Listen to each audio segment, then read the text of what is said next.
¿Cómo estás, Alex? Todo bien, Oscar. ¿Cómo estás tú? Contento de estar Muy acá de bien, muy nuevo. La bien. última, ¿verdad? La La última última, serie de Jonás. el último episodio, ¿cómo se te ha pasado el mes? Oye, es súper rápido. Te cuento que a mí ya no sé, acá los días se me pasan volando. Antes me duraban cantidad, por acá ya no sé qué es lo que pasa en Arizona. No sé si es el calor o el sol, yo no sé, pero el día se me pasa que vuela y me doy cuenta. Sí, sí, sí, sí. Fíjate que yo pensaba que era por la edad que según uno va creciendo se le va pasando el tiempo más rápido, pero el otro día mi hija de 12 añitos, mi hija rubia de 12 añitos me dice, qué rápido se ha pasado el 2023. Ujú. Eh, Me quedé mirándola y ¿a ti también se te ha pasado rápido? Y dice, sí, súper rápido. Y digo, wow, ok, igual no es tema de edad, igual es que el, Imagínate, ya el, llevo 6 meses acá ya, medio año. wow, sí, sí, Y ya parece que fue el otro acostumbrado, día. ya acostumbrado a Arizona. Ya, acostumbrado, completamente. Ajá, fantástico, fantástico. Bueno, quería decir a aquellos que nos están escuchando un número de cositas que hemos estado hablando Alex y yo y nos gustaría hacer este tipo de cooperaciones estudiando algún otro tema para el próximo año. Eh, y os animo a comentar en el vídeo si tenéis alguna sugerencia. Repito, no que vuestras sugerencias vayan a ser imposiciones para nosotros, nosotros las vamos a tener en consideración, pero tenemos también en nuestra mente un número de ideas y bueno, esperamos que de una u otra manera podamos complacer a todos, más o menos, ¿no? Contento de cooperar en este formato el próximo año entonces, Alex. Seguro que sí, seguro. Y muy contento, ¿verdad? Con todas las personas que nos han estado apoyando, tanto conectándose en el Zoom en vivo y también los que han estado viendo los videos y comentando. No siempre Ujú. tenemos la oportunidad de responder a todos los comentarios, pero bueno, vamos a hacer lo posible Ajá. por responder. Fantástico. Fantástico. Y la otra cosita, para aquellos que hayan llegado a esta presentación o esta charla del capítulo 4, tenemos evidentemente los otros 3 capítulos anteriores, y aún y todo, todavía me llegan algún comentario, bien sea por WhatsApp o por otros medios, de personas que no entienden no el formato, sino la manera de estudiar la Biblia. La manera de estudiar la Biblia es la ciencia o el nombre bajo el concepto llamado hermenéutica. Y para ello, para aclararlo en nuestro canal y también en el canal de Alex, explicamos cómo la palabra de Dios en realidad es Cristo, Él es el Logos, Él es la palabra de Dios, y lo que son las palabras escritas en el canon bíblico nos dan ideas de Dios, pero el verdadero filtro es Jesús. Entonces, para aquellos que quieran investigar o indagar un poquitito más o aclarar sus conceptos, Alex tiene estudios al respecto en su canal y en el nuestro tenemos, por ejemplo, uno que es precisamente la hermenéutica, es el nombre de la criatura, y luego tenemos Revelando a Jesús en el Antiguo Testamento, que son 2 estudios en los cuales pues ponemos las bases de por qué cuando en el Antiguo Testamento habla de que Dios hace esto, o Dios dice esto, o Dios se arrepiente, etcétera, etcétera,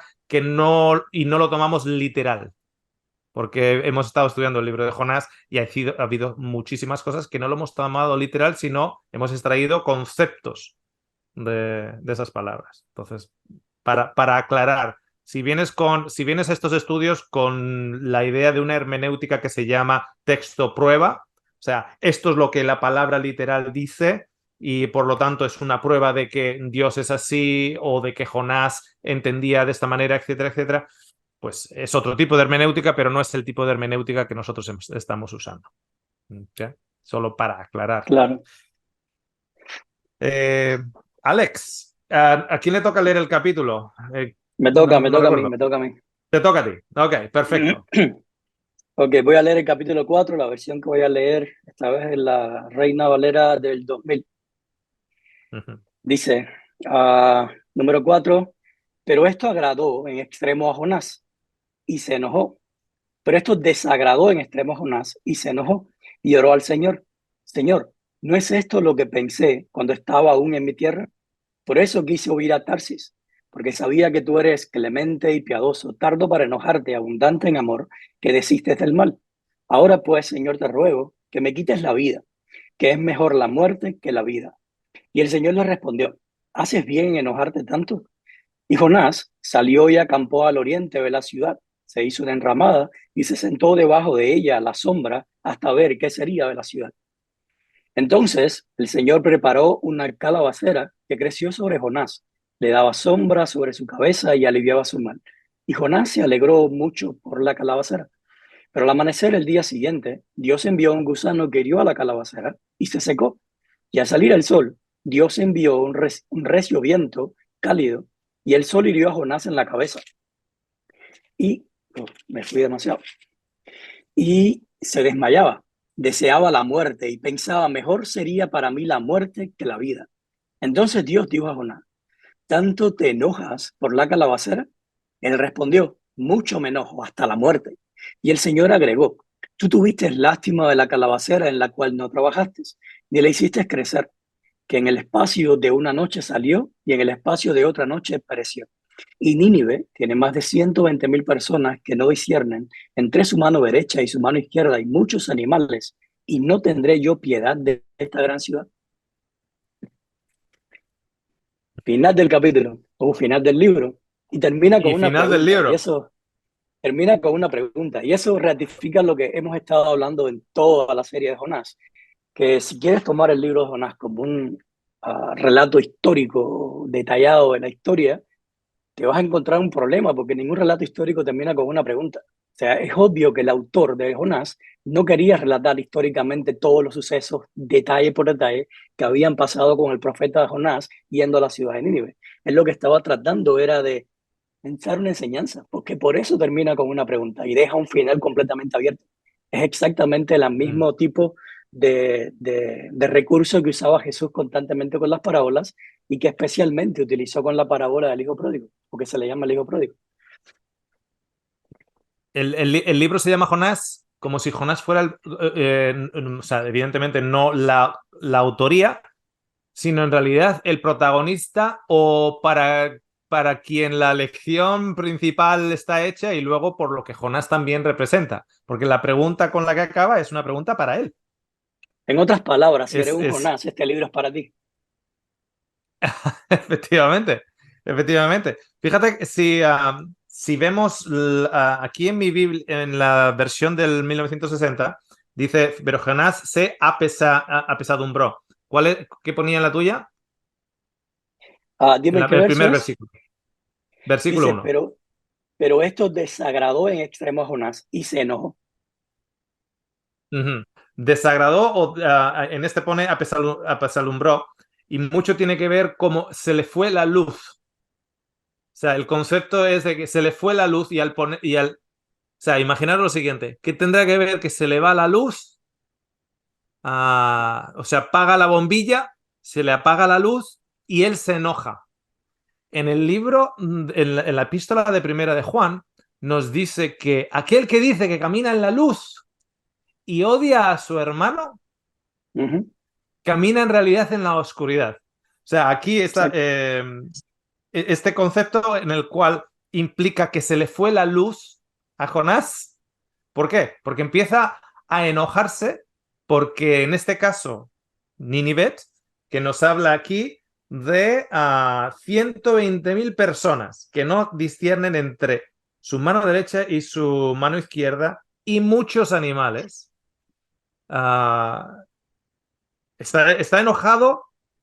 ¿Cuál dirías tú que es el problema? ¿Con quién está enojado?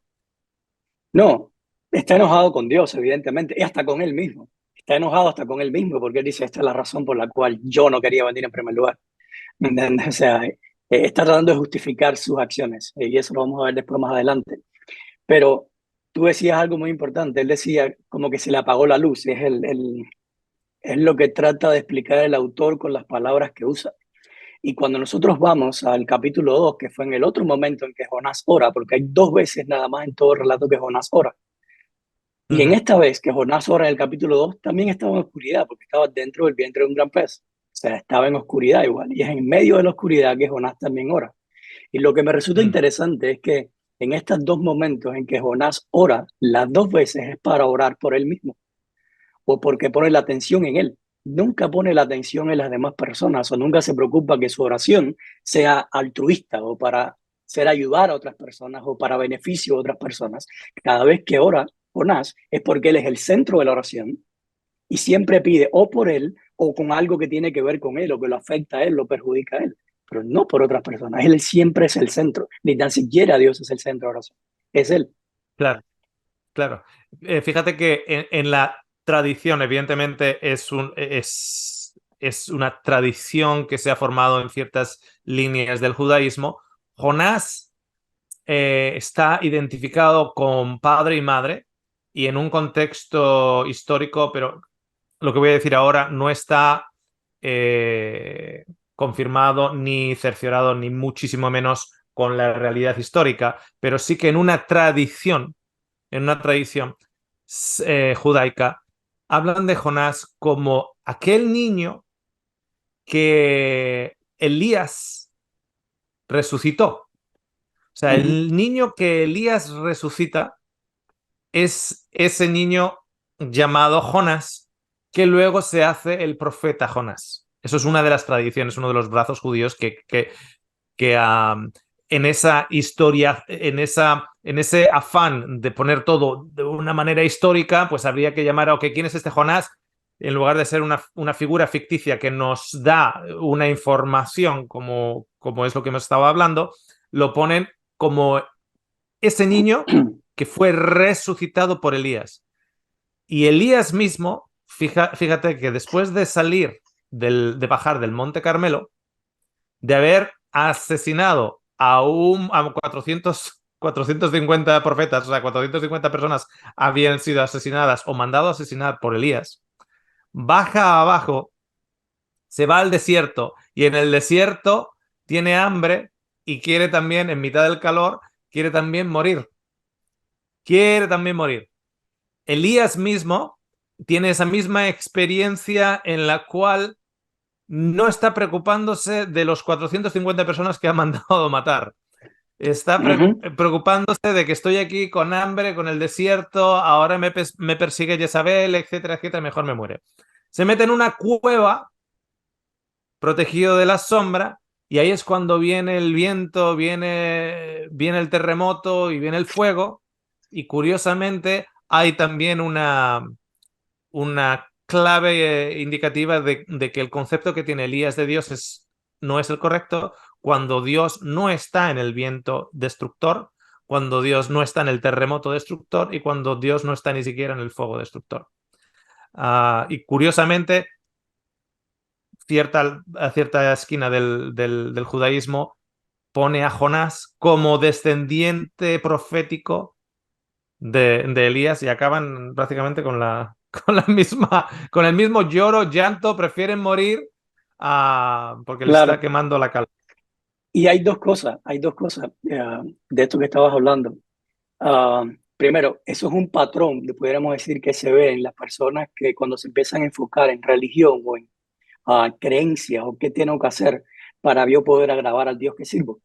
Inmediatamente siempre te vas a enojar o te vas a centrar en ti mismo y vas a desear la muerte antes de que compartir la vida con personas que no son como tú o que tú crees que deben ser desechadas. Eso lo vemos, pasa con Elías y pasa también con Jonás. Pero lo segundo es, suponiendo que sea cierto de que Jonás haya sido ese niño que resucitó a Elías, imagínate que ese niño tuvo una segunda oportunidad en la vida. O sea, Dios le dio una segunda oportunidad de vivir, de experimentar la vida, de crecer, de poder hacer cosas diferentes. Sin embargo, es la persona que no quiere que otras personas tengan segundas oportunidades. Y eso lo vemos también constantemente. Cada vez que tú tienes una segunda oportunidad en la vida o que alguien tiene la misericordia de darte otra oportunidad y en la vida, lamentablemente muchas veces nosotros nos convertimos en las personas que acabamos con las segundas oportunidades de todos aquellos que vienen a nosotros. Y lo vemos Mm, también en el Nuevo Testamento con Jesús, con las historias mismas de Jesús. Este mismo, ¿te acuerdas a la historia de Simón el leproso? O sea, Dios claro. le da una segunda oportunidad a Simón, lo sana de la lepra, lo vuelve a traer a la vida, a poder vivir, a gozarse de la vida. Sin embargo, no quería dar una segunda oportunidad a la mujer, ¿me entiendes? A la prostituta. Entonces también vienes al Mm, otro deudor. El rey le sana le quita la deuda al deudor de lo que debía, pero aquel que le debía a él no puede darle una segunda oportunidad como él le fue dada. ¿Me entiendes? Eso es algo que lo vemos constantemente en diferentes historias y Jesús se encarga de mostrarlo. Es como un patrón que sucede. Lamentablemente, cuando nosotros se nos da una segunda oportunidad, nos sentimos merecedores de ella. Y como nos sentimos merecedores de esa segunda oportunidad, no somos capaces de dársela a otro. ¿Me entiendes?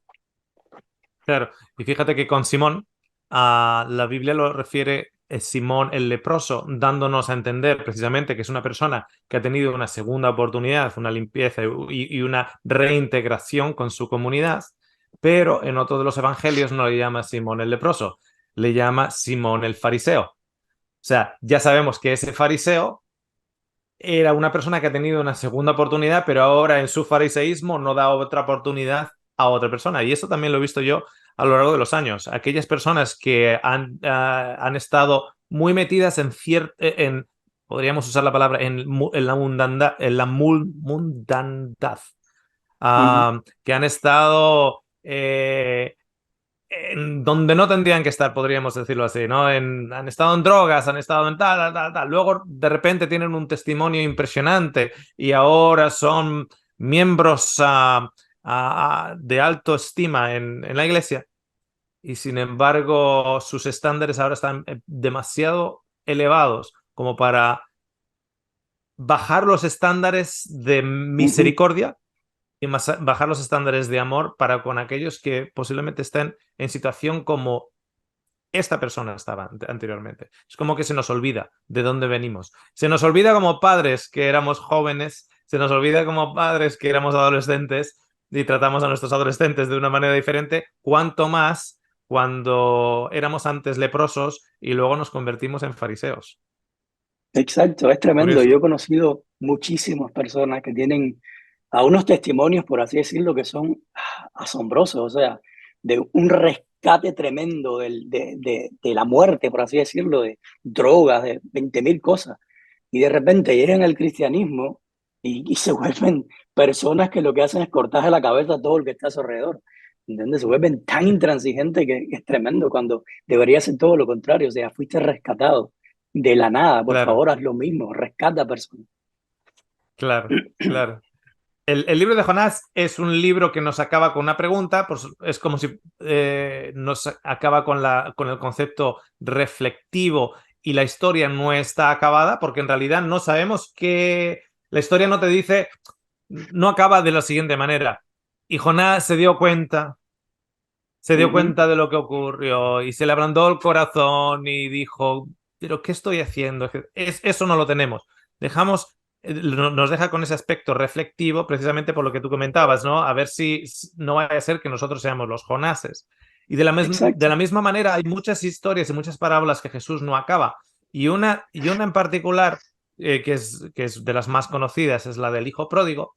Y recuerdo años atrás, bastantes años atrás, estoy hablando igual 20 años atrás, que una persona me hacía a mí la pregunta, ¿quién es el hijo pródigo en la historia?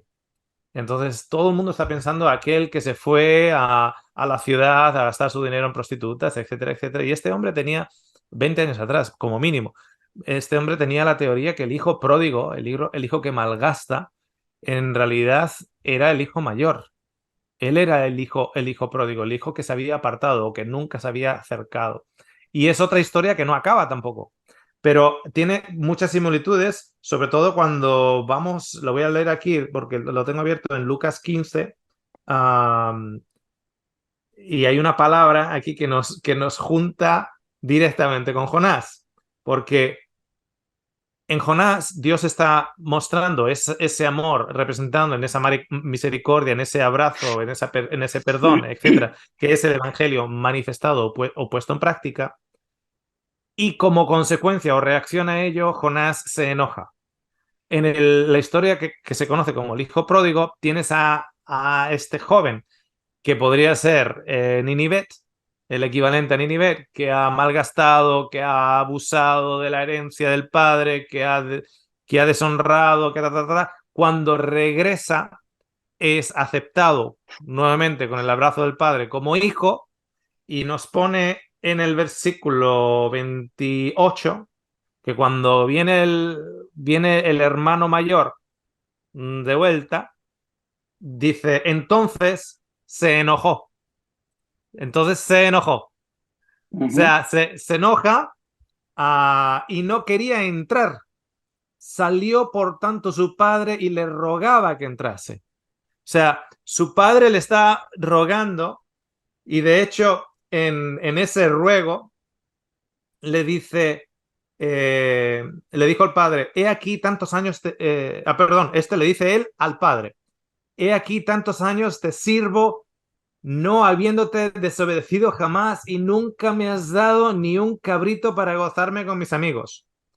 Pero cuando viene tu hijo, que ha consumido tus bienes con rameras, has hecho matar para él el becerro gordo.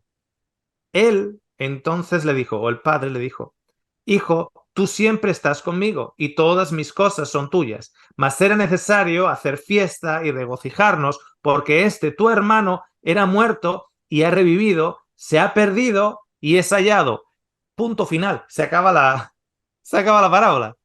No nos dice qué pasa, no nos dice si el hermano reflexiona, se da cuenta, por qué estoy siendo tan egoísta, etcétera.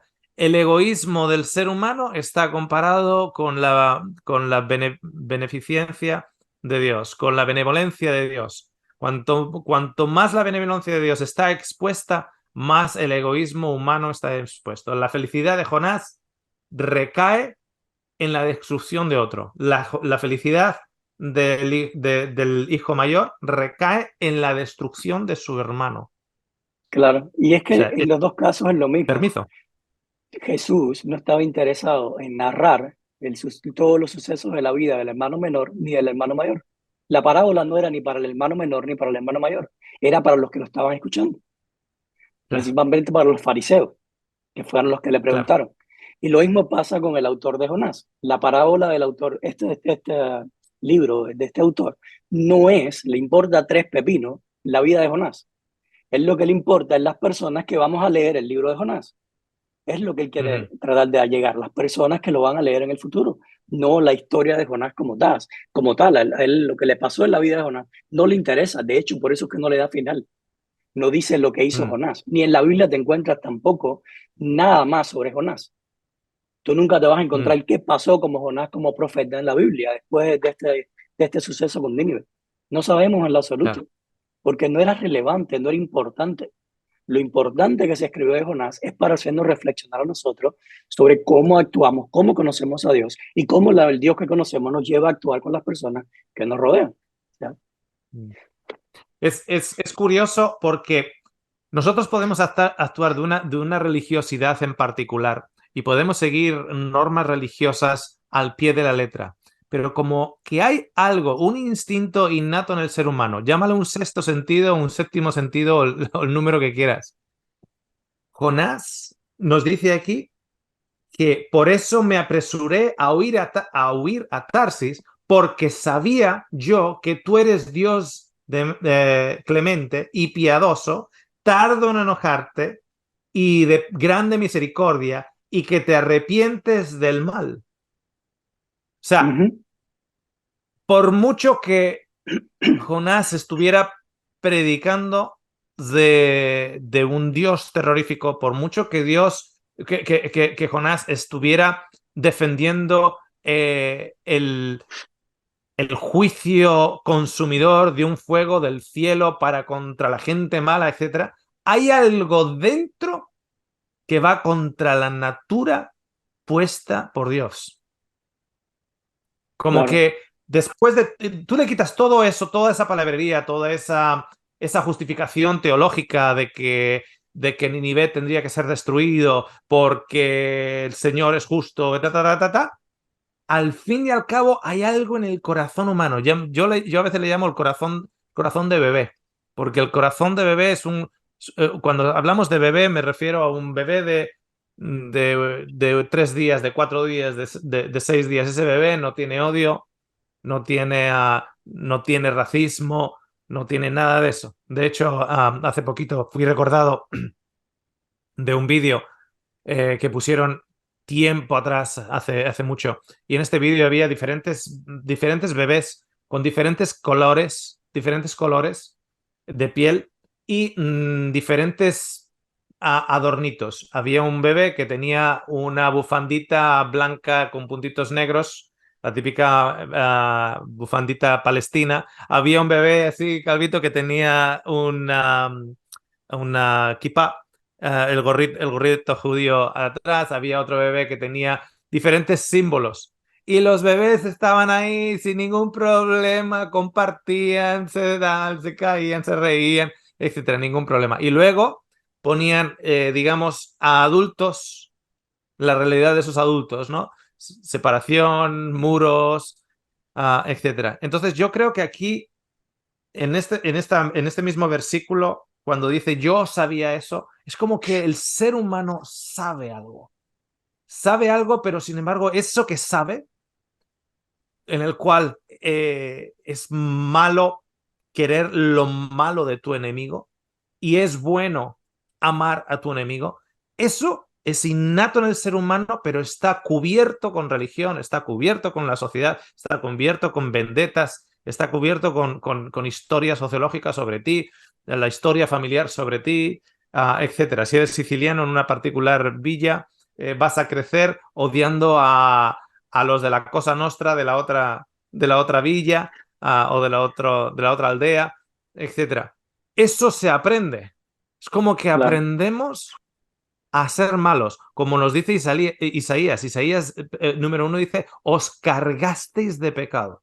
Os Ujú. cargasteis. Es como que nacemos bebés en los cuales esas diferencias de piel, de raza, tal, no existen, y luego nos vamos cargando de pecado. En ese cargo de pecado, Jonás está más que contento de que Ninive esté quemada. Como Ninive no es quemada, le viene un rayito de luz de aquello que ha estado empujando, ocultando, no queriendo ver, quitando de sus ojos, aplastando en un cuarto oscuro de su corazón, de que Dios es bueno y Dios quiere a todos sus hijos por igual. Claro, y es súper paradójico porque te das cuenta que es el hecho de Jonás saber del amor incondicional de Dios lo que le va a subir de Dios, en Uh primer -huh. lugar. ¿Me entiendes? Yo puse una nota acá de una de las conclusiones que me hizo ver todo este capítulo 4 y es, para el pecador, es el amor incondicional de Dios hacia él lo que lo hace correr a sus brazos y no querer alejarse de Dios nunca. Pero para el religioso, es el amor incondicional de Dios hacia los pecadores lo que lo hace correr en sentido contrario y hasta preferir la muerte antes que vivir junto a ese Dios. Wow. Y cuando digo religioso, no me estoy refiriendo a la persona que practica una religión o a la persona que va a una iglesia.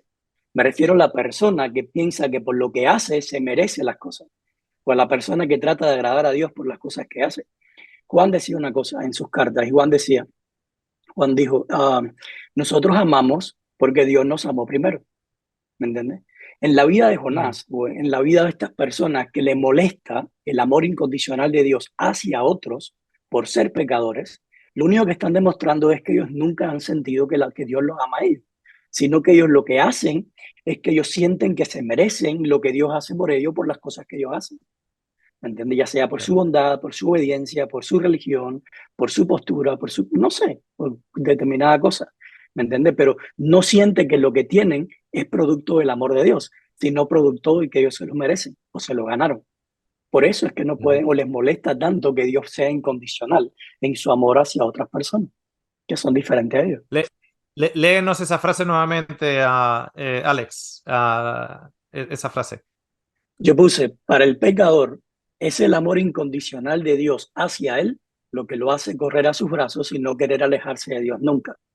Pero para el religioso es el amor incondicional de Dios hacia los pecadores lo que lo hace correr en sentido contrario y hasta preferir la muerte antes que vivir junto a un Dios, junto a un Dios como ese.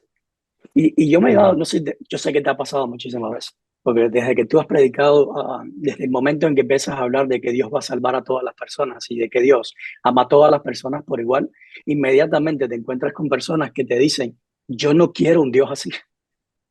Tú estás predicando un Dios, yo quiero un Dios que destruya, un Dios que mate al pecador, que juzgue al pecador, un pecador, ¿me entiendes? O sea, te das cuenta de Ujú. esto constantemente, o sea, prefieren morir antes que vivir en un cielo con un Dios que va a aceptar a Hitler, que va a aceptar a un borracho, que va a aceptar a un drogadicto, que va a aceptar a un homosexual, ¿me entiendes? Prefieren Mm, perderse ese cielo, prefieren vivir en otro lado, quemarse ellos, antes de vivir con mm, ese Dios, ¿me entiendes? Y eso lo vemos en Jonás. Prefiero morir antes mm. que estar vivo, decía Jonás. Prefiero que me maten, matarme. O sea, yo no quiero seguir viviendo antes de ver Y, cómo tú salvas a estas personas. y literal, o sea, eso lo he escuchado con mis oídos literalmente. O sea, gente que en su día, cuando empezamos a presentar esa cosmología más amplia, literalmente, gente que quería hacerme preguntas, o al menos eso es lo que decían, pero lo que querían era, pues, contradecir, no querían escuchar, querían contradecir continuamente. Y una de las cosas es literal lo que tú me decías. O sea, yo es que si es así, prefiero morirme. O sea, si es así, si Dios va a salvar al pecador, prefiero morirme. Claro. Volvemos nuevamente a Simón el leproso raya Simón el fariseo, porque en esa misma historia Jesús, digamos que le confronta para él y para aquellos que están escuchando, y dice lo siguiente: al que mucho se le ha perdonado, ama mucho; al que Ujú, poco se le ha perdonado, ama poco. Y no es que Simón tuviera poco que ser perdonado, o no es que Jonás tuviera poco para ser perdonado, sino que su percepción de ellos les impide ver la dimensión del perdón de Dios. Entonces, como claro. no han visto la dimensión del poder de Dios, entonces su amor para con el prójimo es pequeño. ¿Y qué más grande, Alex? La dimensión del perdón de Dios. ¿Qué más grande cuando ese perdón acapara a toda la humanidad? O sea, ¿qué más grande a la hora del concepto del perdón cuando nosotros entendemos que el perdón de Dios acapara a toda la humanidad?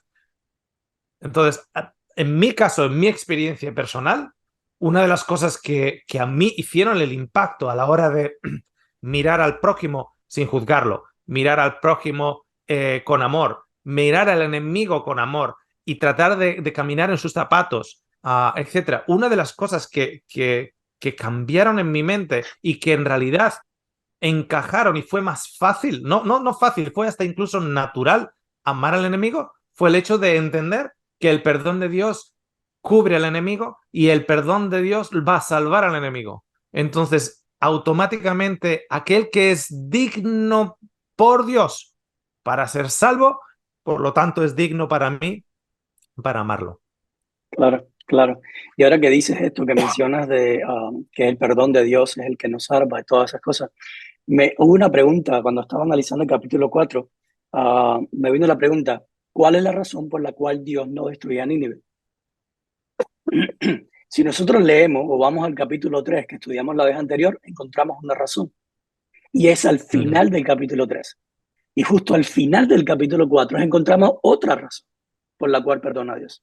Si nosotros vamos al capítulo 3 nos damos cuenta que, fíjate, el capítulo 3 termina diciendo, y al ver Dios lo que hicieron y que se habían apartado de su mal camino, también Él se arrepintió de hacerles daño y que les había anunciado y desistió de hacerlo. O sea, en otras palabras, salvación por obra. Dios ve que ellos se portaron bien, que ellos hicieron lo que se les había pedido, que ellos habían obedecido, ¿me entienden? Y entonces eso provocó un cambio en Dios que los hizo salvarlos, Uh -huh. ¿me entienden? O sea, las obras del hombre cambian a Dios. Esa es la perspectiva que da el capítulo 3. ¿De por qué? Porque Uh fíjate -huh. que dice, Dios ve lo que hicieron. Y porque Dios ve lo que hicieron, entonces hay un cambio en Dios y desiste de hacer lo que había dicho. Sin embargo, Mm. cuando vamos al capítulo 4, termina de otra manera el autor.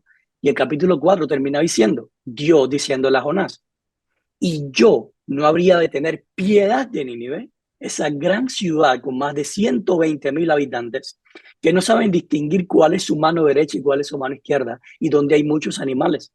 O sea, aquí estamos viendo una salvación que no es por algo que Dios ve, sino por algo que Claro. está dentro de Dios.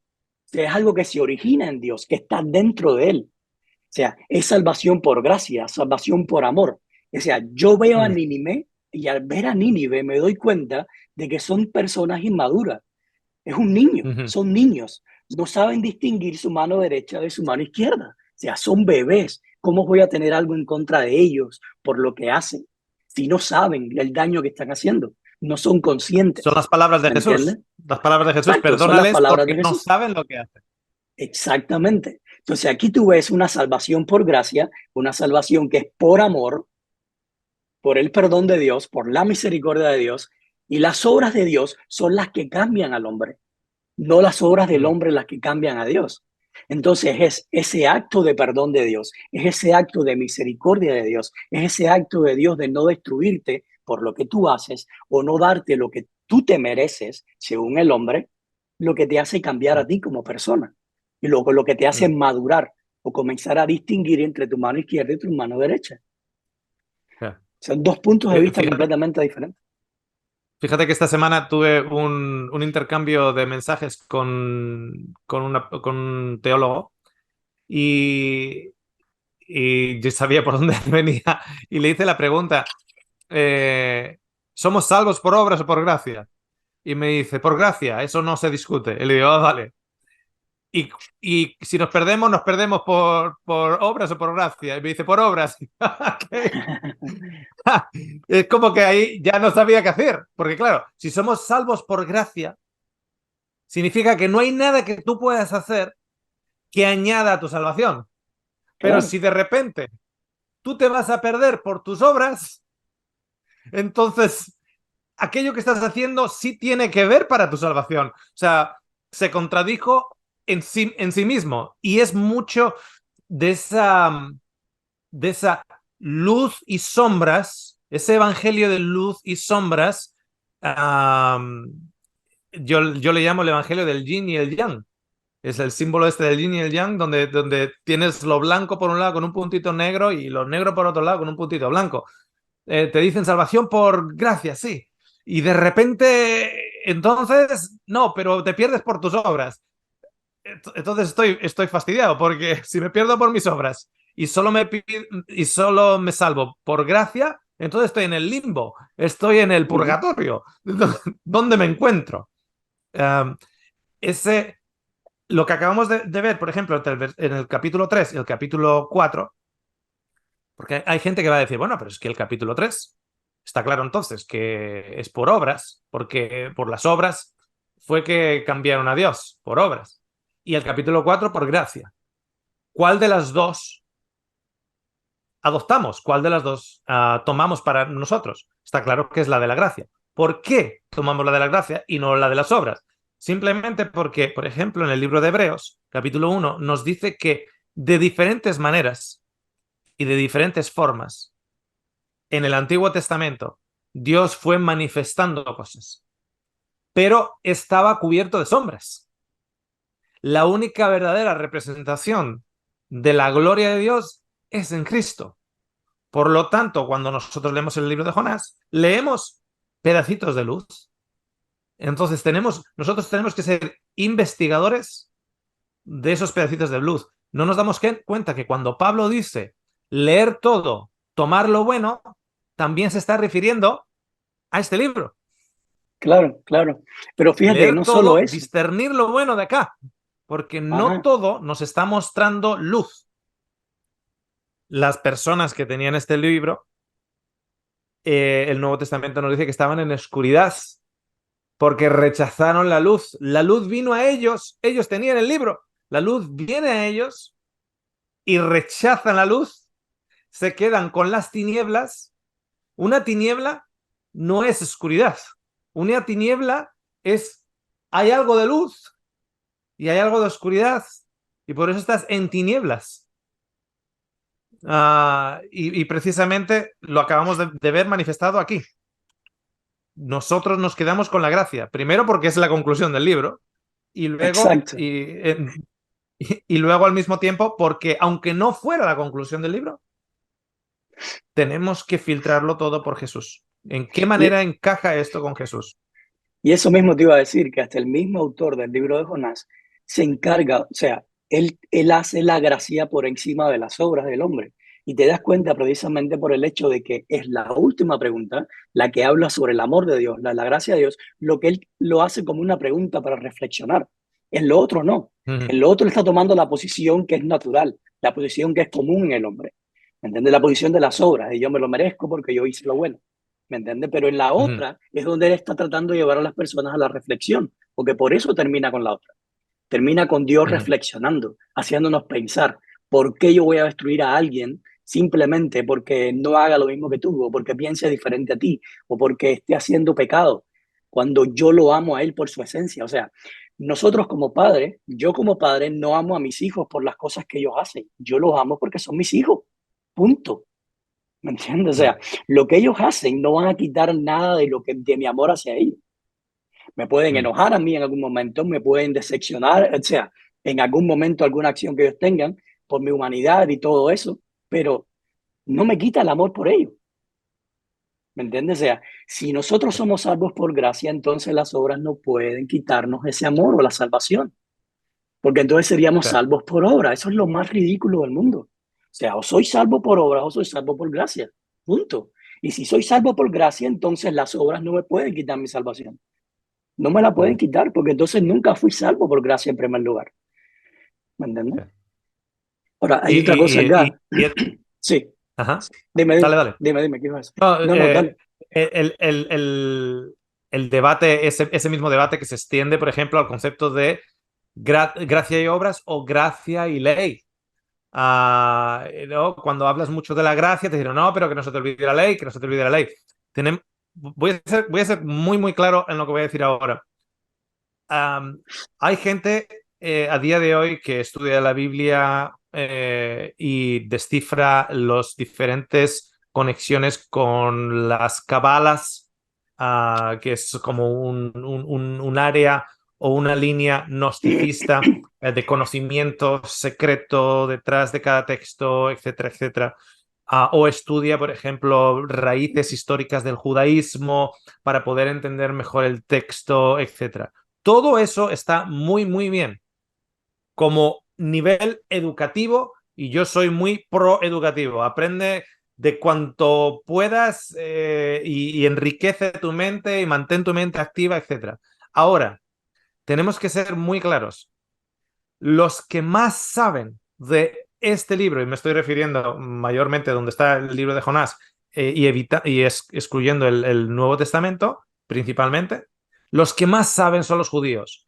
Ellos, las cabalas vienen de allá, el Talmud vienen de ellos, los diferentes volúmenes del Talmud y los diferentes comentarios del Talmud, que son los comentarios del Tanaj, con los extra libros también de podríamos decir apócrifos judíos, etcétera, los que más conocen el sentido del lenguaje, los que más conocen tanto antes a Jesús como ahora son los judíos. Eso no hay duda. Y acordémonos que no se nos olvide que ni la Cabala ni el judaísmo en el tiempo de Jesús o ahora ha aceptado la salvación por gracia que ofrece a través de la imagen de Jesús. ¿Qué significa? Que tú puedes tener todo este conocimiento de cabalas, del Talmud, del Tanaj, de los libros apócrifos judíos, de la lengua judía, de los mensajes secretos introducidos acá, etcétera. Y la natural consecuencia de ello es no llevarte a Jesús. Porque toda una nación toda una nación no ha acabado en Jesús. Tras leerlo, estudiarlo, diseccionarlo en todos los aspectos. O sea, no te ha llevado a Jesús, no ha llevado a toda una nación a Jesús a ello. Entonces, tenemos también que no se nos olvide esto, que es Dios el que nos lleva a Él, no necesariamente esto. Esto es un instrumento que nos puede abrir barreras mentales, pero no es necesariamente el que te va a llevar a Jesús, sino Dios toma para Él la responsabilidad de encontrar a sus hijos. Claro, claro. Otra cosa que hace mucho el autor de Jonás es que contrasta mucho la justicia del hombre con la justicia de Dios. Y se ve claramente acá. La justicia es lo que es para Dios hacer justicia y lo que era para Jonás hacer justicia. O sea, para Jonás, la justicia de Dios era darle al pecador lo que se merece. ¿Entiendes? O sea, tú eres malo, tú eres pagano, tú crees en un Dios, en otros dioses, tú haces todo esto, no obedeces la ley. Entonces, tú te mereces la muerte, mereces destrucción, no puedes merecer piedad, no puedes merecer gracia, no puedes merecer perdón, no puedes merecer salvación. ¿Me entiendes? Sin embargo, para Dios, cuando habla de justicia, que es lo que hace con Nínive, no se trata de lo que ellos hacen o si se lo merecen o no. Se trata simplemente de quiénes son. Son mis hijos, son Nínive, son mi creación. ¿Me entiendes? Son seres humanos. Y no solo seres humanos, son hasta animales los que están ahí. ¿Cómo los voy a destruir? ¿Cómo? ¿Cómo tú crees que de mí puede salir algo así para hacerle daños a ellos cuando son creación mía? ¿Me entiendes? Para Dios la justicia no es darte lo que te mereces, es simplemente darte lo que Él es o sacarte de donde tú estás para ponerte en el lugar que Él está. ¿Me entiendes? Es hacerte justo, es darte simplemente por darte, por gracia, por quien tú eres, no por lo que tú haces. Pero el hombre es es rápido para usar las palabras. No, pero eso no es justo. Me ha hecho esto o ha hecho esto, entonces no es justo. Y No es justo para mí, cuando, claro, no es porque justo para mí pensamos porque en a nosotros. mí me pone en una posición que me exige misericordia. Y como Claro. esa posición me exige a mí misericordia, me hace a mí incómodo y mi propio egoísmo, orgullo incluso, o sea, porque cuán cabezota, cuán burrito tienes que ser para preferir la muerte a que otro se salve. O sea, es como no me bajo del caballo, yo no me voy a bajar del caballo. O sea, prefiero morirme a admitir que es un buen plan el hecho de que Nínive se salve. Ujú. Cuando vemos a Juan y a Santiago que se sienten ofendidos porque los samaritanos, una aldea samaritana, les ha rechazado a Jesús, al que él adoran, al que él admiran, etcétera, les ha rechazado a ellos. Cuando ellos se sienten así, piden o le dicen a Jesús que fuego caiga del cielo para con esta aldea. En esa situación, los samaritanos viene a ser Nínive. No son judíos, una tierra, ¿cómo se llama? Eh, no judío, vamos, están fuera, Samaria está fuera, digamos, del contexto de la protección divina según la nación judía. Entonces piden a fuego que caiga del cielo. Es lo mismo que de una u otra manera está sucediendo con Jonás. Fuego del cielo. Y sin embargo, de la misma manera que en el libro de Jonás, Dios le hace la pregunta, pero ¿no voy a tener yo misericordia y piedad de tanta gente, incluso los animales? Como le está diciendo, pero ¿estás loco lo que me estás pidiendo? Jesús le dice a Santiago y a Juan, no tenéis ni idea del tipo de espíritu que estáis siguiendo, o sea, que está detrás de esto. Porque definitivamente no es el Espíritu de Dios. Y a día de hoy, ¿cuántas veces hemos visto en imágenes de televisión fuego caer del cielo sobre gente? Y uno puede decir, bueno, fuego del cielo, sí, claro. Cuando tú tienes un misil volando por encima y cae y explota, etcétera, ¿eso qué es? Eso es fuego del cielo. Y encima hay gente que lo justifica. Porque es justo. Esto es la justicia, pero ¿es justicia de quién? Es justicia del hombre. Porque la justicia de Dios es totalmente opuesta. ¿Qué hay que hacer al enemigo? Amarlo. El hombre dice, eso no es justo. Lo que es justo es que hay que hacer al enemigo, bombardearlo. Eso es lo que hay que hacer al enemigo, porque eso es lo justo. Entonces, es una justicia totalmente opuesta. Entonces, efectivamente, cuando el hombre está clamando por justicia, lo que está clamando es justicia del hombre, no Claro, de Dios. claro. Ahora, fíjate, vamos a traspolar esto en la conclusión de Jonás, vamos a traspolar la Apocalipsis a la típica conclusión de Apocalipsis, que es la destrucción de la humanidad o los pecadores. O Ujú. sea, viene Dios para el cristianismo nominal, o sea, con todas las ramas y ramificaciones del cristianismo, esto es lo que creen. Viene Dios en su segunda venida a hacer juicio. Entonces, ¿qué hace Dios? Cuando se para, viene y va a castigar a todos los que no lo aceptaron, a todos los pecadores, destruyéndolos, tanto a ellos como a animales, todo lo que está en la tierra, ¿no? Los va a quemar con fuego.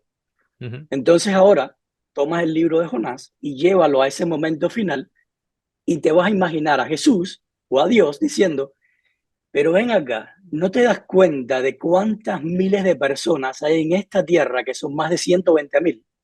Van a ser millones y millones y millones que no saben diferenciar entre su mano izquierda y su mano derecha. ¿Y cuántos animales? Y tú, religioso, o tú, cristiano, me vas a pedir que yo los aniquile a todos ellos. Mm. O sea, ¿cómo no podemos hacer eso? ¿Cómo no podemos imaginarnos en nuestra mente ese momento y imaginarnos de que Dios te va a hacer la misma pregunta? Cuando tú lo que estás esperando es que Dios venga como Jonás a destruir a esa ciudad o a toda la tierra por su pecado, ¿me entiendes? Porque ellos no lo merecen y tú sí. O sea, queremos sentarnos en la mejor sala, como Jonás, que se sentó en VIP. Fue, buscó una montañita, quizás me lo imagino yo, buscando un, una lomita en la puntita de la loma, con una enramada, con su vaso de Coca-Cola, una hamburguesa y ahí mirando la película, ¿eh? La destrucción final, el apocalipsis, a mirarlo ahí de primera fila.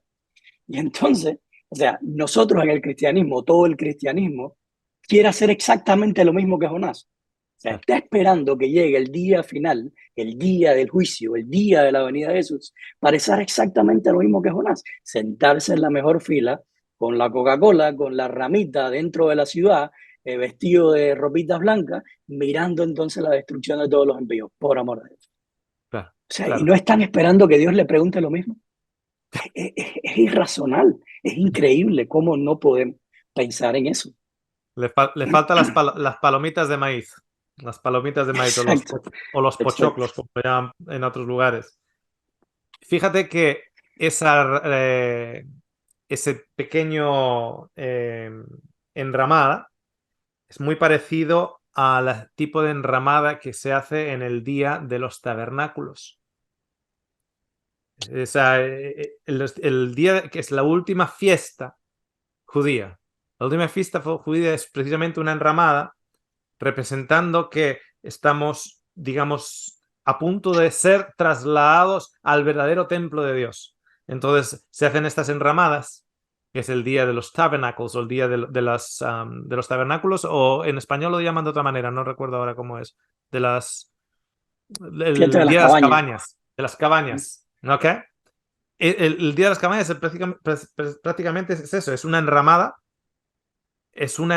entonces es la última fiesta que celebra precisamente la transferencia a lo más divino. Y ahí está, él está en el día, y es el día también que está entre media de los episodios del día del juicio de Yom Kippur, etcétera. Tienes Yom Kippur, luego tienes lo de las cabañas. Es precisamente el día del juicio y aquí él está en su cabañita. O sea, también está usando para aquel que es judío.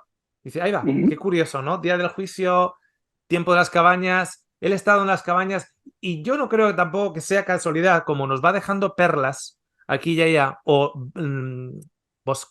rayitos de luz aquí y allá, que, que la sombra es dada, o lo que cubre esto, es dada por las hojas de una calabaza. Sabemos que las hojas de la calabaza son grandotas.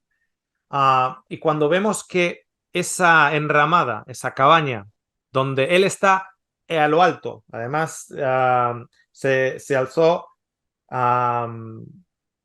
se hizo una enramada y se sentó debajo de ella, se fue al oriente de la ciudad para verlo.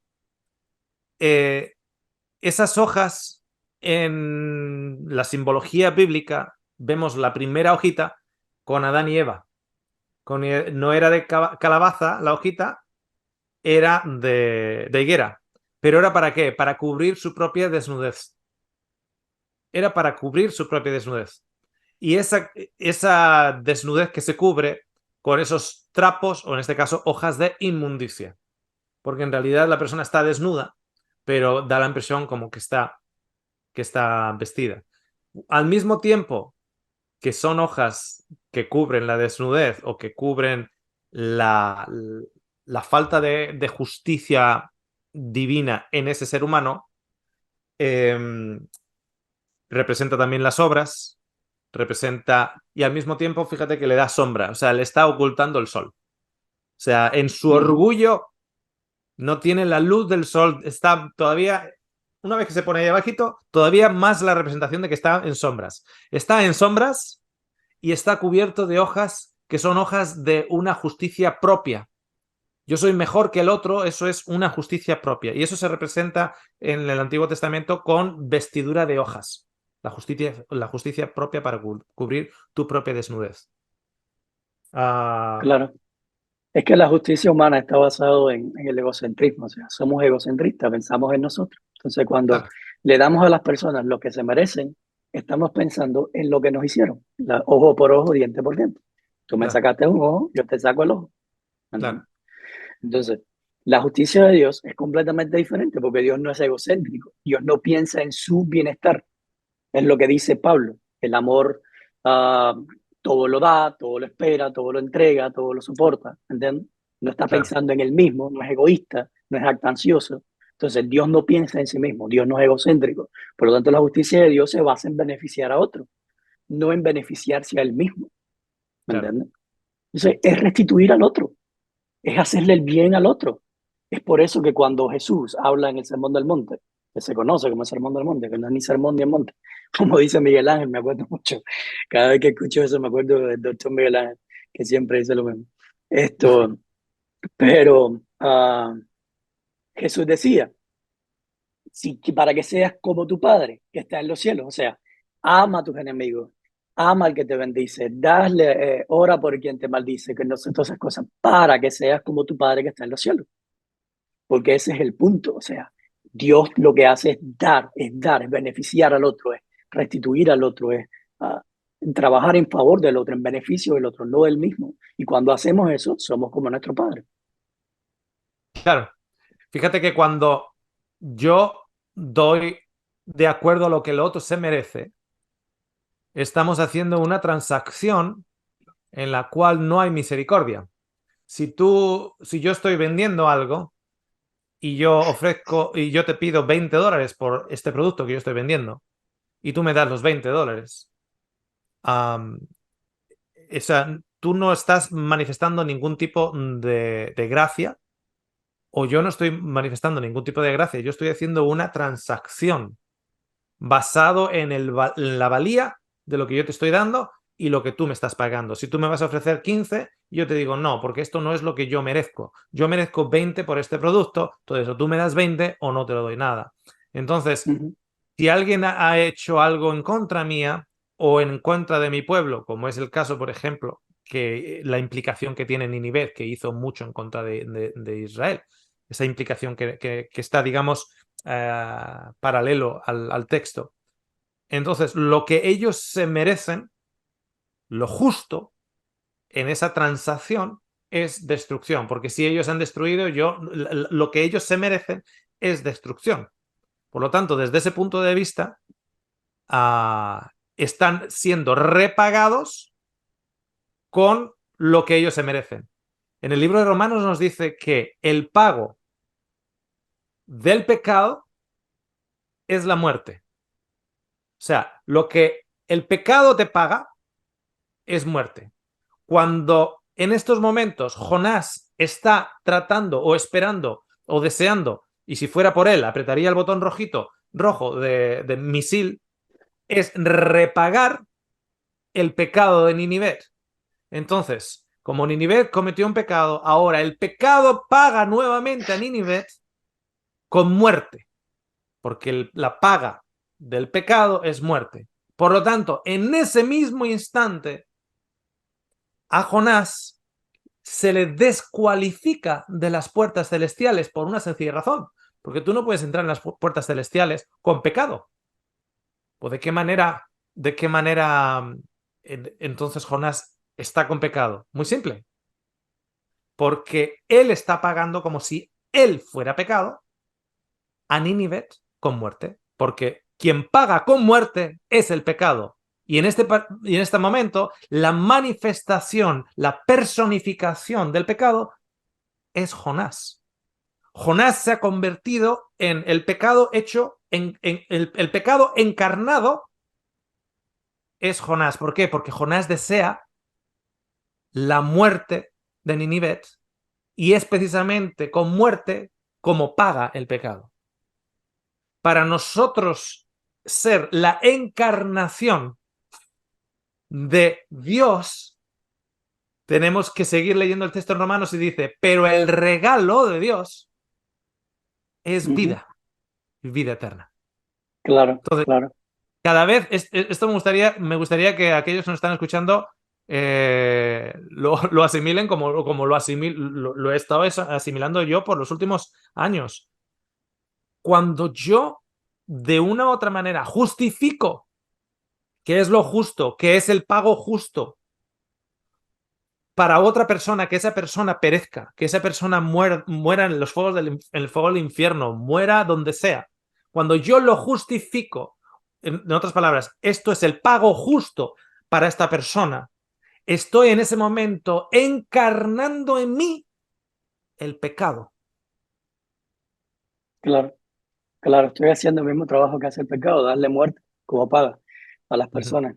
Ahora, si el autor de Jonás hubiera simplemente omitido la última pregunta que hizo al final para concluir su libro, si lo hubiera omitido, entonces podríamos concluir de que la justicia de Dios es retributiva, porque eso es lo que da a entender el capítulo 3. ujú, Se arrepintieron, yo los retribuyo entonces con salvación. No se arrepintieron, los retribuyo con destrucción. Es una justicia totalmente retributiva. Sin ujú. embargo, al poner esa pregunta, llevarla a la reflexión y ponerla como la conclusión del libro, el autor está diciendo que la justicia de Dios no es retributiva, sino restaurativa. Es una justicia que restaura, no que retribuye a las personas. Y si entonces yo asumo o yo tengo en cuenta de que la justicia de Dios, según la presenta este autor, no es retributiva, entonces ¿qué yo hago con la muerte de Jesús como una sustitución por nuestros pecados? Eso es retribución puro. Claro, Eso es retribución.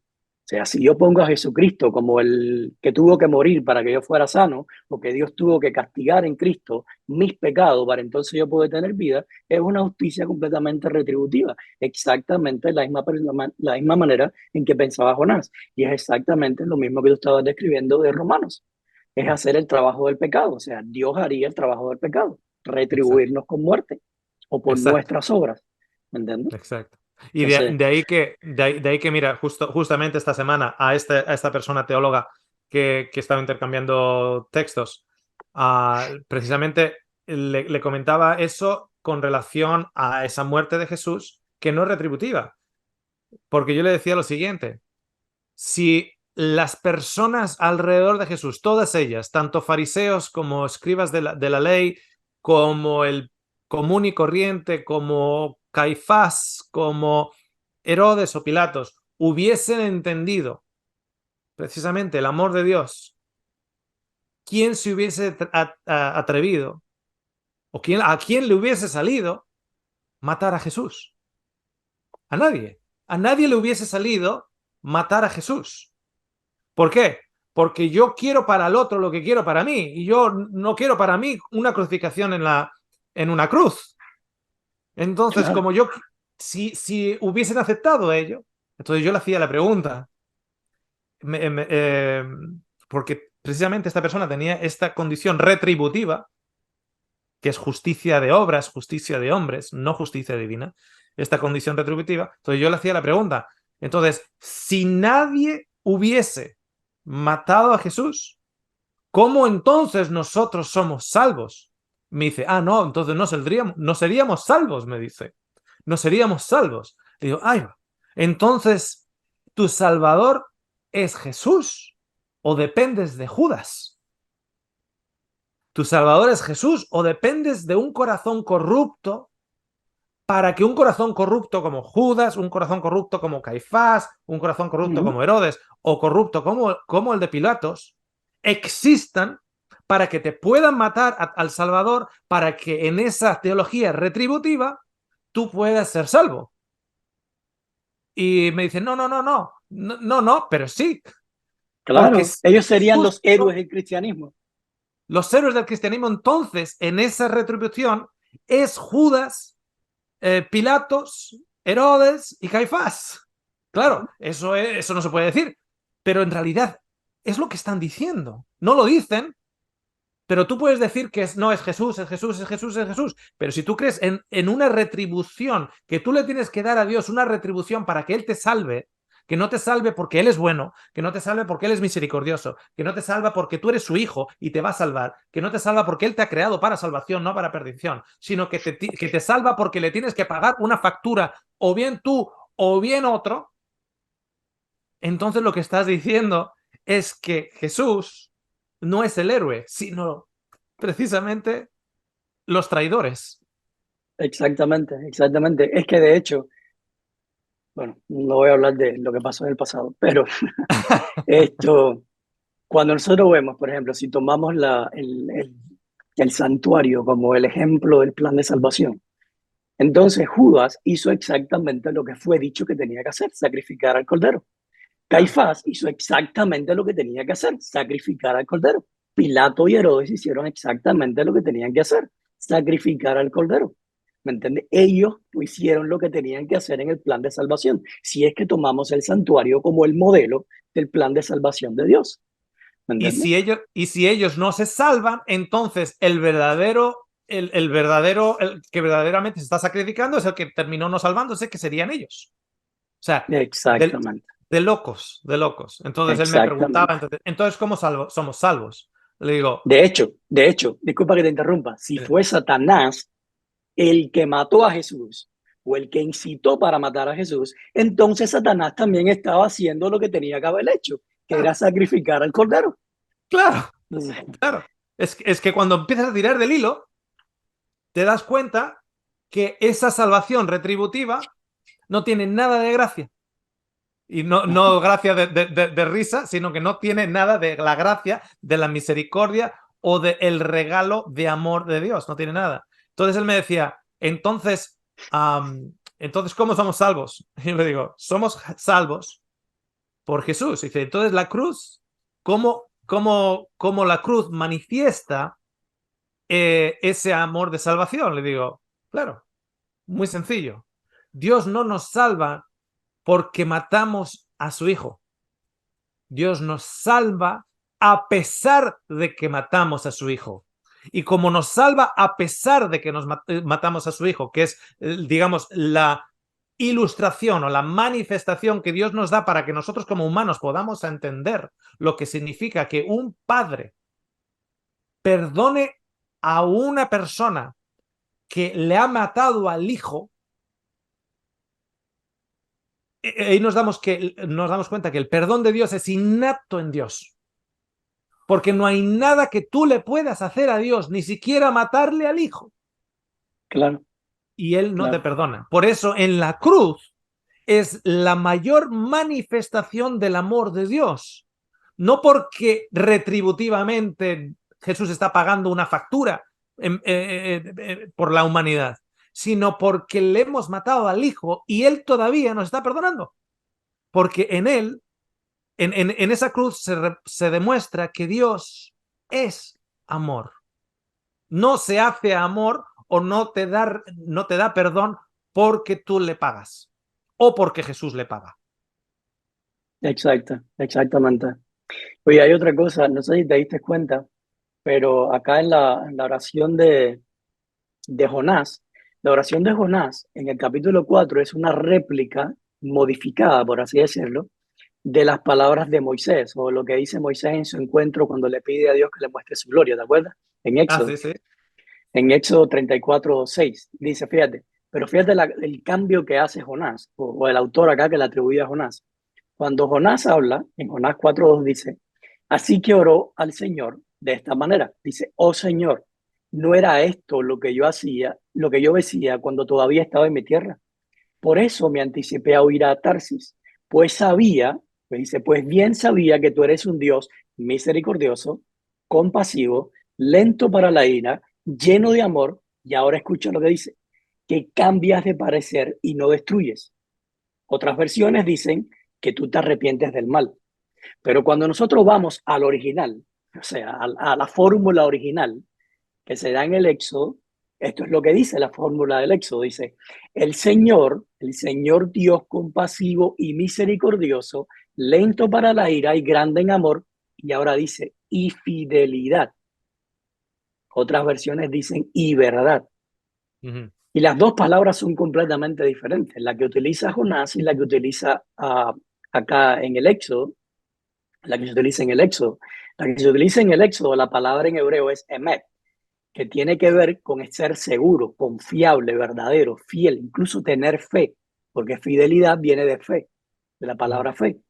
Dice, incluso hay veces en la que se traduce como padre adoptivo. ujú, O sea, cuando está hablando de que Dios es grande en amor y fidelidad, está hablando de que Dios te está mostrando a ti quién es Él para que tú lo puedas ver como un padre. O sea, te está mostrando que tú tienes seguridad en Él, que tienes confianza en Él. Todo viene de adentro de Él. ujú, Todo sale de Él y se manifiesta como un padre amante para ujú, que tú puedas tener confianza, para que te puedas sentir seguro. Todas estas cosas. Ahora, ujú, cuando Jonás lo habla, él cambia la última parte, él no pone fidelidad o él no dice emet, él dice naham, y naham tiene que ver con arrepentirse, apiadarse, tener compasión. O sea, son cosas que son producidas por un factor externo, no por algo interno. ujú, O sea, tú te apiadas por algo que tú ves externamente, cambias de padecer o te arrepientes, cambiar la manera de pensar o de actuar por algo que tú ves externamente. Por eso es que Jonás, como para él, Dios había arrepentido porque ellos se arrepintieron vale. primero, entonces Jonás cambia la palabra y pone su palabra. En vez de Emet, pone Naham, que son un sentido completamente diferente. Mientras que el Éxodo habla de algo que se genera en Dios y dentro de Dios. Y eso es lo que se genera en Dios, se manifiesta en la actitud de un padre, en la cual se puede confiar y uno se puede sentir seguro. Jonás habla de algo que se genera fuera de Dios o externo a Dios. Y eso que se genera fuera de Dios mueve a Dios para desistir o arrepentirse de hacer el mal, para entonces tener compasión a los que ahora se la merecen. Claro, Son dos claro. cosas completamente diferentes. Y nos confirma nuevamente el hecho.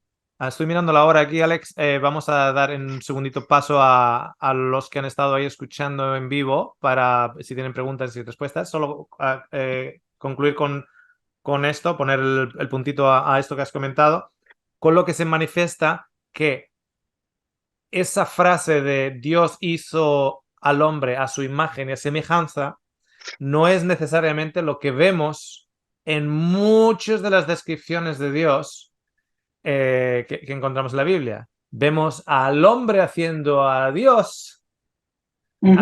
a la Exactamente, imagen y a su imagen y a su semejanza. Porque exacto. es el hombre el que me voy a arrepentir porque has demostrado que tú has cambiado.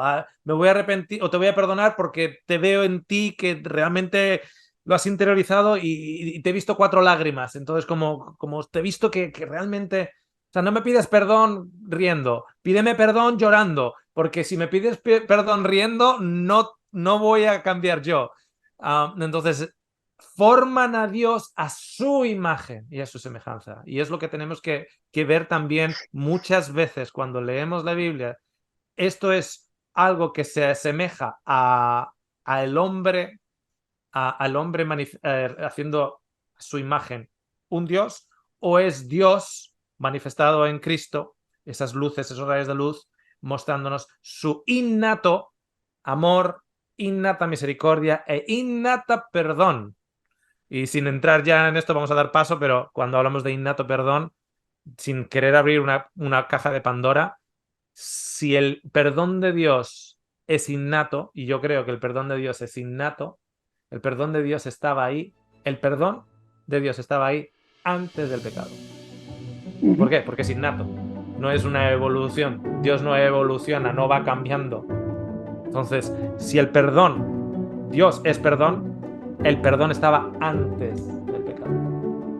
Claro, claro. No quiero abrir esa caja de Pandora, pero ahí lo dejo. Vamos a cortar la grabación de esta primera parte para dar paso a las preguntas. Y levantáis la mano.